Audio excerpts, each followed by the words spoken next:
오직 정의를 물같이 공의를 흐르는 강같이 흐르게 할지어다라는 제목으로 함께 말씀의 은혜를 나누겠습니다.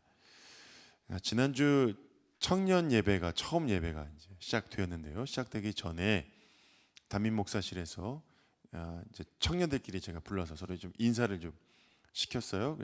저는 다 알지만 서로 모르니까 인사해라 했더니 이제 한 친구가 저는 20살입니다. 그랬더니 상대방이 질문하는 거예요. 대학생이에요? 재수하는데요.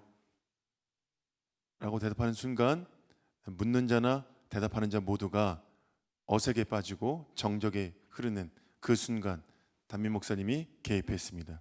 내가 재수했다. 재수하는 사람이 훌륭한 사람이다. 나 봐라. 재수해서 이렇게 훌륭한 사람이 되지 않았냐고 했더니 그 청년이 눈이 번쩍 뜨이면서 목사님도 재수하셨어요. 그럼 재수했지.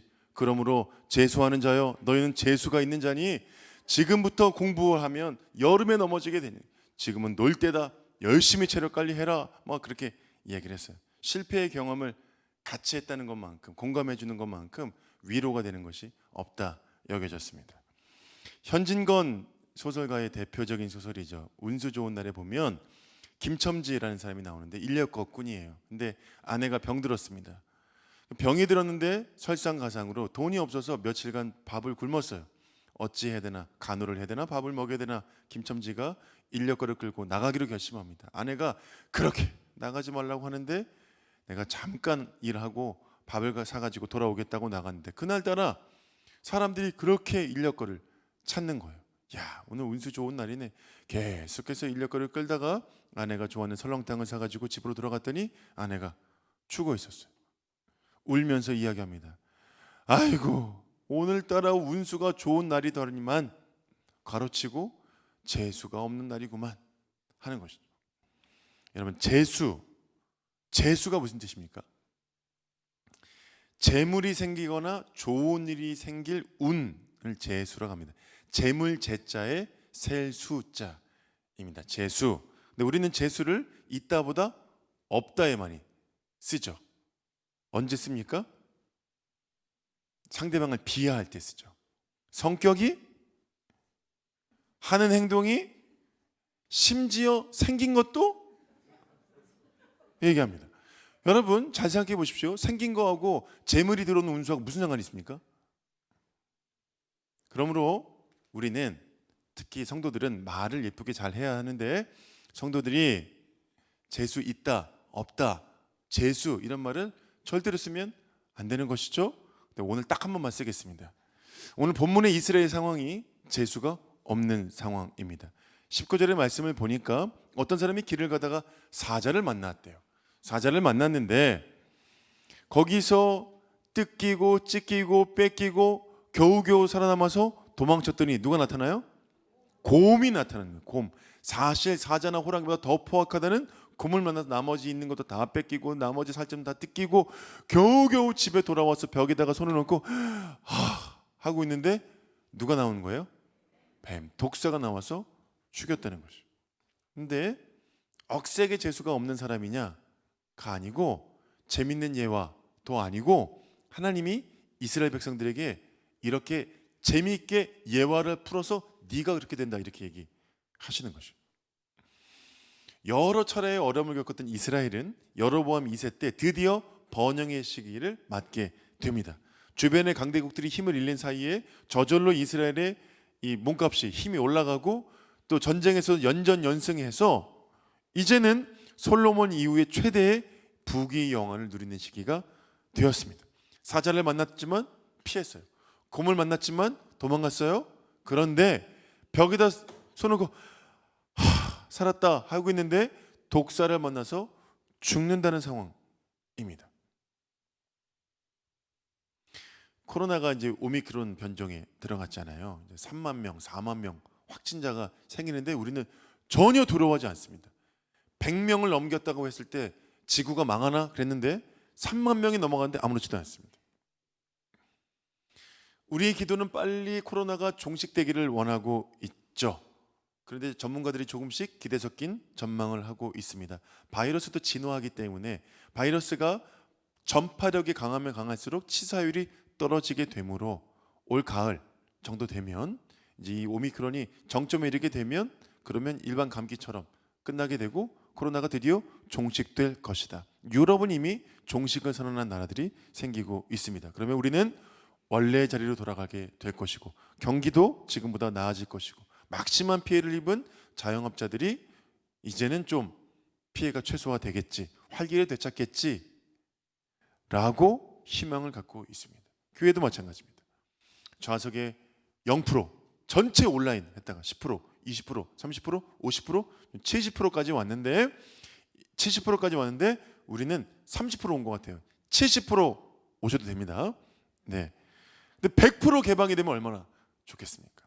세상 사람들이 뭐라 하든 간에 하나님은 우리를 지키시고 보호하시는 분이시고 사랑하시는 분이시기 때문에 하나님이 코로나를 종식시키고 우리를 축복하시고 복 주실 것이다 라고 기대와 소망을 하고 있는 우리들에게 하나님이 찬물을 끼얹고 있습니다. 우리 본문 앞절에 보면 16절에 보면 주 만군의 여호와가, 오늘 끝절에 27절에 보면 만군의 여호와가 이런 말이 나옵니다. 여러분, 만군이 무슨 뜻입니까? 언제 쓰이는 용어죠?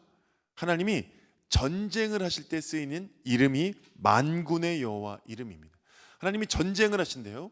전쟁을 하시면 적이 있죠. 대적하는 대상이 있습니다. 원수가 있습니다. 그 대상이 지금 누구라고 합니까? 이스라엘. 너희가 내 원수다. 내 창끝이 너희를 향하고 있다라고 말씀하고 계시는 것이죠. 하나님이 우리만 사랑하신다고 철석같이 믿고 있는 이스라엘 백성들에게 모든 민족보다 우리만 사랑하시고 우리만 구원하신다고 생각하는 이스라엘 백성들에게 하나님 말씀하시기를 너희가 내 원수다. 내가 너희 때문에 지금 전쟁을 준비하고 있다 말씀하시는 거예요. 나 만군의 여호와가.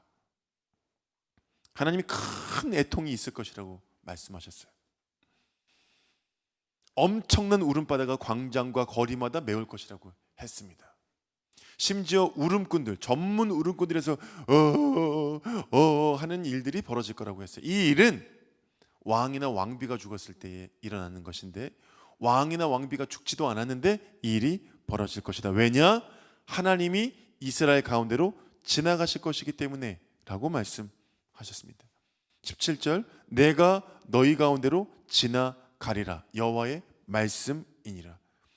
하나님이 여호와가 언제 이스라엘 백성들에게 지나갔냐 하면 출애굽기 10번째 재앙 때 지나가셨습니다. 죽음의 사신이 지나갈 때 어린 양의 피가 발려져 있으면 6월 넘어가고 그렇지 않은 모든 애굽의 왕, 귀족, 평민, 가축, 첫째는 장자들은 다 죽었습니다. 왜냐하면 여호와가 지나가셨기 때문에. 그때는 여호와가 지나가셨을 때에 온 애굽이 애통했지만 지금은 이스라엘이 애통하게 될 것이라고 말씀하고 있어요. 포도원에서 울 것이다. 포도원은 기쁨의 상징입니다. 풍성함, 열매의 상징이에요. 잔치집에서 빠지면 안 되는 게 포도주입니다. 가나 혼인 잔치가 큰일 났습니다. 뭐가 떨어졌죠?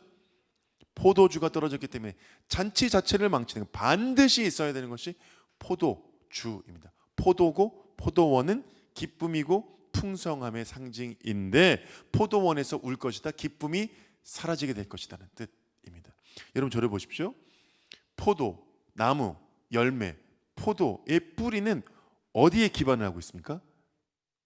땅에 기반하고 있어요. 땅. 젖과 꿀이 흐르는 땅. 가나안 땅으로 하나님이 인도하시고 주셨어요. 공짜로 주셨습니다. 근데 하나님이 그 땅을 다시 가져가시겠다는 거예요. 하나님 왜 이랬다가 저랬다가 하십니까? 줄 때는 언제고 왜 가져가시죠? 천만의 말씀. 하나님이 땅을 주실 때 조건이 있었습니다. 하나님의 율법. 자, 율법을 다 제거하고 하나 중요한 포인트만 하나 말씀해 보십시오. 하나님의 말씀을 순종하면 그러면 이 땅이 젖과 꿀이 흐르는 땅이 되고 아니면 저주예요. 분명히 조건이 있었습니다. 하나님이 가나안을 칼과 창으로 지키라고 한 적이 없습니다. 너희가 내 말에 순종하면 내가 가나안을 지켜주겠다. 준다 라고 말씀하셨어요. 인구도 크기도 군사력도 없는 이스라엘, 비교하자면 주변 강대국하고 비교도 안 되고 상대도 안 되지만 하나님의 말씀을 순종하면 지켜주신다고 말씀하셨어요. 근데 이스라엘이 불순종했어요. 그래서 하나님이 이제 그 땅을 빼앗아 가시고 기쁨을 눈물과 슬픔으로 바꾸신다라고 하니 이제 지금 그렇게 한다는 것은 아니므로 아직은 기회가 있어요. 그러니까 울려면 언제 울어야 돼요? 지금 울어야 돼요. 지금. 근데 이스라엘이 꼼짝도 안 합니다. 꼼짝도 안 해요. 믿는 구석이 있기 때문에 그렇습니다. 18절 여호와의 날에 대한 기대를 하고 있습니다. 여호와의 날이라는 것이 뭐냐?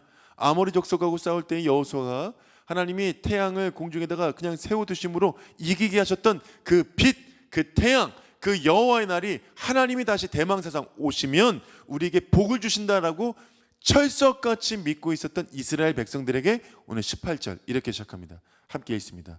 시작.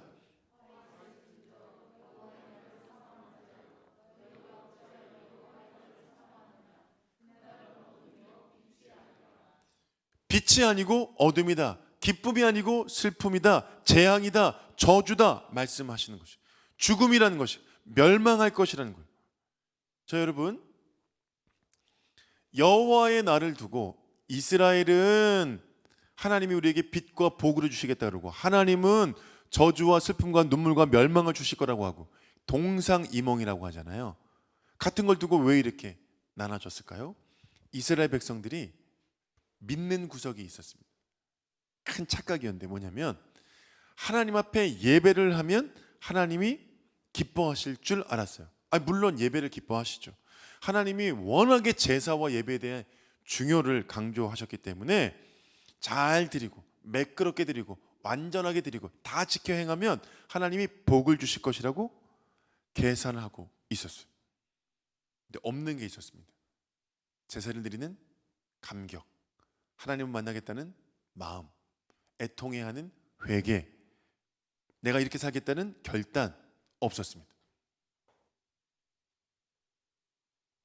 어쨌든 하나님 앞에 예배를 드리면 하나님이 나에게 복을 주신다라고만 생각했지 예배를 어떻게 드려야겠다는 생각은 안 하고 있었어요. 그래서 하나님이 이 예배의 문제에 대해서 오늘 말씀하십니다. 21절 내가 너희 절기들을 미워하고 멸시하고 예배를 기뻐하지 아니하고 번제 소제 드려도 안 받고 화목제물 헌금 보지도 않고 찬양하지마 악기 소리 안 들을 거야 말씀하시는 거예요. 너무나 충격적이게도 하나님이 그동안 이스라엘 예배를 받지 않으셨으며 앞으로도 받지 않으실 것이라고 헌금 제물 필요 없다. 너네들 예배 행위 자체가 보기 싫다 말씀하시는 거예요. 백성들이 억울해서 이렇게 얘기할 수 있죠. 아니 하나님 참나 하나님이 드리라고 했잖아요. 절기, 제사 하나님이 드리라며요.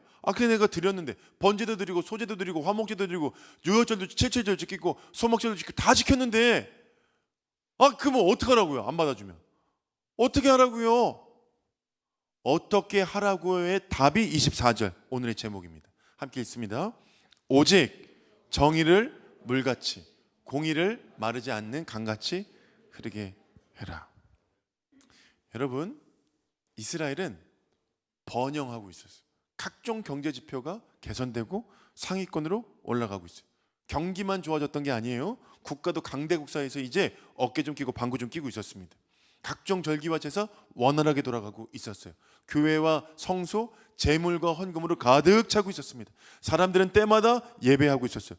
다 완벽하게 있었어요.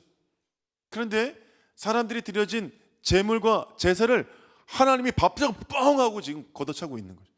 예전에 우리 아버지는 그런 적이 그 아버지의 아버지 세대가 왜 화가 나셨다 그러면 막 밥상을 뒤엎었다고 하시잖아요. 여러분들은 그런 경험이 있으신지 모르겠는데 여러분 모든 게 좋은데 경기도 좋고 국가력도 상승하고 힘도 있고 돈도 있고 예배도 잘 드리고 다 좋은데 아모스 선지자가 와가지고 갑자기 헛소리를 하고 있는 거 너네 망한다는 거예요. 너네 예배 하나도 하나님이 안 받아주신다는 거예요. 뭔 소리야, 우리 다 드리고 있는데. 지금 그러고 있는 상황이죠. 이스라엘 백성들은 억울했을 거예요. 분명히 예배를 드렸거든요. 하나님이 하라고 하는 거 다 지켰거든요. 근데 하나님이 뭐가 문제라 그러세요? 너네 예배가 문제다. 뭐가 문제냐? 나를 안 만나고 간다 너네들. 새벽기도, 수요기도, 셀 모임, 1부 예배, 2부 예배, 청년 예배 다 드렸어요. 제가 일주일에 10번이나 드렸습니다. 언제? 내가 너 못 만났다. 무슨 소리? CCTV 돌려보세요. 내가 다 나왔어요. 난 너를 못 봤다. 내가 1시간이나 예배 드렸어요. 내가 너를 못 봤다. 내가 너 못 만났어. 나 좀 만나고 가라. 나는 열심과 형식으로 예배를 드렸는데 하나님을 못 만나고 하나님과 연결된 예배가 아니었다는 것이. 두 번째, 그 예배가 삶으로 이어지지 않았다는 것이. 저 예배 다 드렸는데요, 내 교회에서의 신앙과 사회에서의 신앙이 달랐다는 것이. 성령과 진리로, 성령으로 충만한, 하나님의 말씀이 인도한 대로 순종하는, 그리고 진리로 말씀대로 사는 삶까지가 예배인데 여기선 열심히 했는데 가서는 아닌 거예요. 신앙윤리와 사회윤리가 일치하지 못했다는 것이. 하나님이 예배한 대로 가득 차고 재물도 가득 차고 헌금도 가득 차고 다 정상인데 예배 드리는 자의 모습이 아니었다는 것이. 거리마다 울부짖는 소외된 가난한 자들의 불의와 부정과 부패가 득실득실 거리는데 나는 하여튼 예배 드렸다라고 얘기를 하는 것이. 세 번째, 하나님도 예배했지만 이방 국가들의 강대국들의 우상도 함께 섬겼어요. 오늘 나오는 식굿과 기후는 아수르 강대국의 별성신, 점치는 신이고 전쟁신이에요. 하나님을 섬기긴 섬겼지만 하여튼 우리가 잘 살게 해주고 번영을 가져오준 신이라면은 다 섬길 수 있다라고 섬겼어요.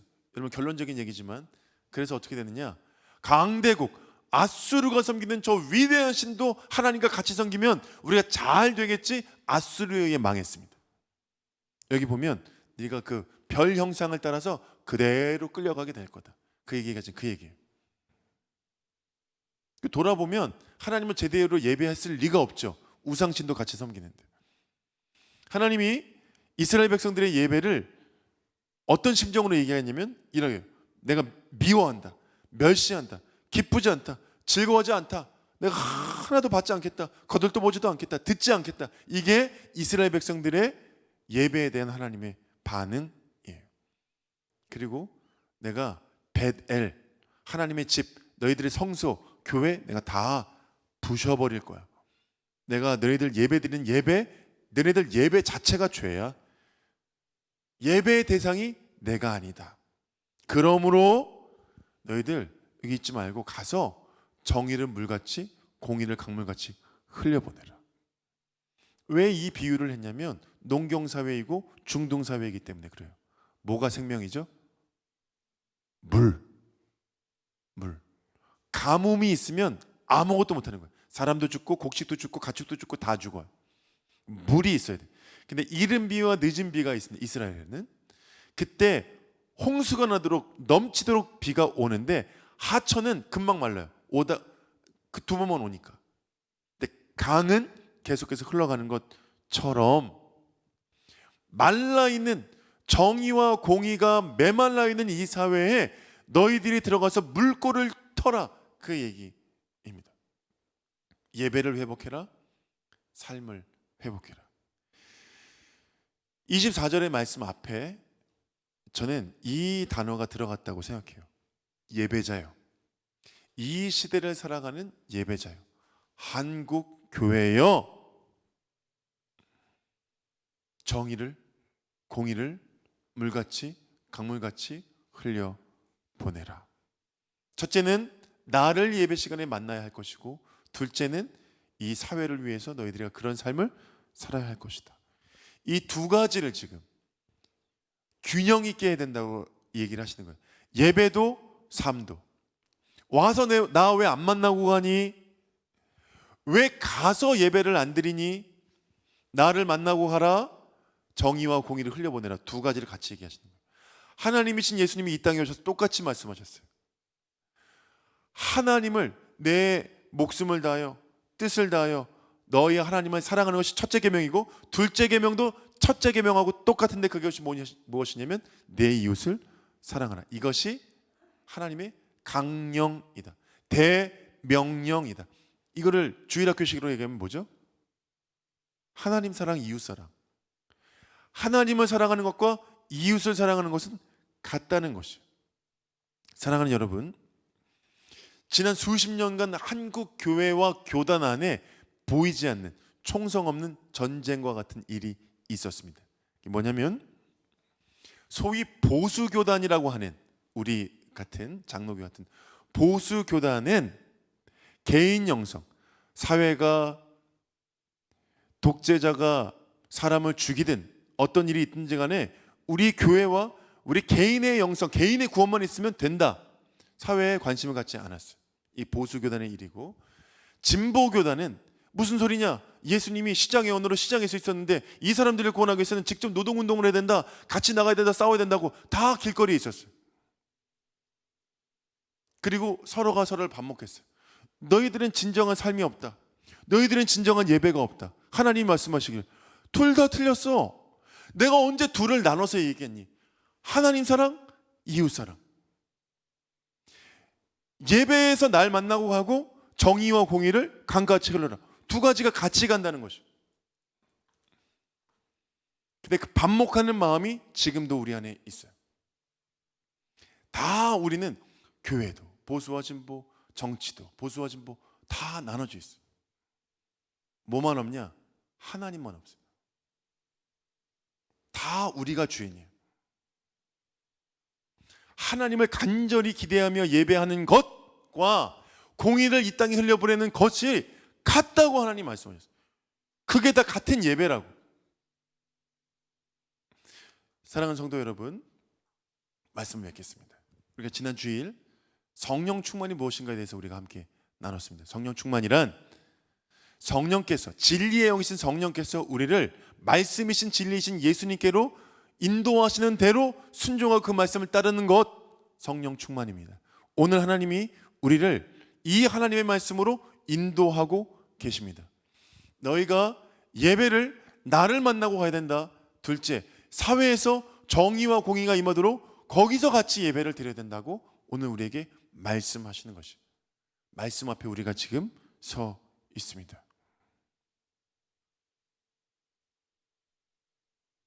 이스라엘의 예배의 문제는 기대감도 없고 하나님도 안 만나고 형식적이고 그리고 결단도 아무것도 없었다는 것이죠. 사랑하는 여러분, 저는 그렇게 생각해요. 이 시대의 교회의 시대 정신은 결단이라고 생각해요. 드려지는 예배는 큰 교회든 작은 교회든 대동소이하다고 생각해요. 우리가 보기에 괜찮은 예배 정도는 우리가 드리고 있다고 저는 생각해요. 큰 교회든 작은 교회든 시대가 요구하고 있는 것은 결단이라고 생각해요. 아무도 안 해. 아무도 안 해. 말씀은 너무 좋았어요. 목사님 말씀 너무 은혜로웠어요. 네, 거기까지. 우리가 다 알아요. 제목만 보면 무슨 얘기인지 우리가 다 압니다. 아무도 안 해요. 하나님이 하는 것이 예배라고 하셨거든요. 진리의 영이신 성령께서 우리를 이 말씀 앞에 있게 하셨습니다. 여러분의 삶의 정의가 무엇입니까? 무너진 정의는 또 무엇이 있습니까? 내가 하고 있으면서도 정의롭지 못한 것, 하나님이 여러분께 오늘 찔림을 주시는 것이 무엇이 있습니까? 세상의 정의와 공의의 물줄기를 터내는 여러분 되시길 축복합니다. 하나님을 만나고 돌아가는 예배 되시기를 축복합니다. 예배의 성공이 교회에서 교회 밖에서 동시에 이루어지는 여러분 되시기를 주님의 이름으로 축복합니다. 우리 시간 기도하겠습니다.